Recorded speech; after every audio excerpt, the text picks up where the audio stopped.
Toda comunicación entre la célula y el medio extracelular está mediada por la estructura de la membrana plasmática.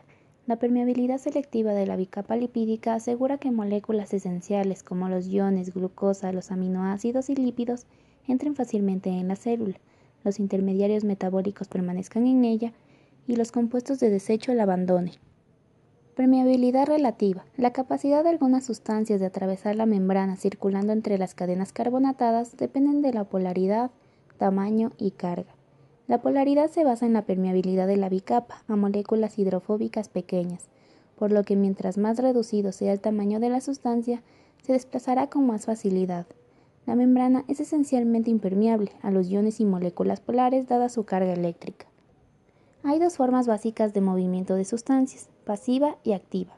El transporte pasivo constituye el movimiento de sustancias químicas en forma espontánea, desde regiones donde el potencial químico y electroquímico es mayor hacia aquellas en donde es menor, sin ningún aporte de energía. Existen dos tipos de transporte pasivo, difusión simple y facilitada.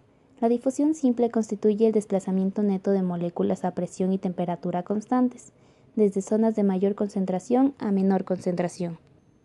Sirva de ejemplo la aplicación de este tipo de transporte en las bacterias, dado que al ser organismos simples no tienen otra manera de ingerir nutrientes que por medio de la difusión a través de la membrana. Si bien utilizan difusión facilitada para transportar la mayoría de nutrientes, se basan en la difusión simple para entregar oxígenos, agua y pequeños nutrientes al citoplasma. Otro ejemplo a citar es la ósmosis, cuyo proceso consiste en el desplazamiento de agua a través de la membrana de acuerdo a la concentración de los solutos. Su funcionamiento se puede ver reflejado en el aparato digestivo, el cual secreta varios litros de líquido al día, que se reabsorben por ósmosis a través de las células que recubren el intestino. Si este líquido no se reabsorbiera, como ocurre en casos de diarrea, el prospecto sería la deshidratación crónica. La difusión facilitada requiere de proteínas transmembrana que faciliten el movimiento de las sustancias, donde se encuentran dos grandes grupos de sistema de transporte facilitado. Los canales son estructuras proteicas que forman conductos en la membrana, tienen alta selectividad iónica y no siempre se encuentran abiertos. Su apertura se encuentra inducida por varios factores, en los que se resaltan voltaje, dada la diferencia de carga iónica a ambos lados de la membrana, activados por ligando, cuyo estado conformacional depende de la unión de una molécula específica, y mecanoactivados, depende de las fuerzas mecánicas como el estiramiento.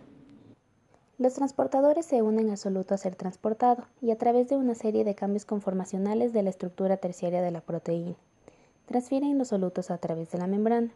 La velocidad específica de transporte es de 1 a 2 órdenes de magnitud menor que para los poros y canales, ya que en este caso el transportador tiene que mover físicamente al soluto de un lado a otro de la membrana. Hay dos tipos fundamentalmente diferentes desde el punto de vista bioenergético. Uniporte, se transporta un único soluto a favor siempre de su potencial electroquímico. Se trata de un caso de difusión facilitada. Cotransporte, transporte mecanísticamente acoplado de 2 o más raramente 3 solutos, clasificados en antiporte y sinporte, empleados en el transporte activo. Por ejemplo, las acuaporinas son canales celulares de membrana que controlan el flujo de agua y por ende la osmolaridad. Las acuaporinas son reguladas mediante un mecanismo de señalización, como es la vasopresina, el pH, entre otros. La hormona vasopresina, que estimula la retención de agua en los túbulos colectores de los riñones, actúa mediante una de estas proteínas, AQP2. Algunos casos de trastorno hereditario de diabetes insípida nefrógena congénita se deben a mutaciones en este conducto de acuaporina. Las personas que padecen esta enfermedad excretan grandes cantidades de orina porque sus riñones no responden a la vasopresina.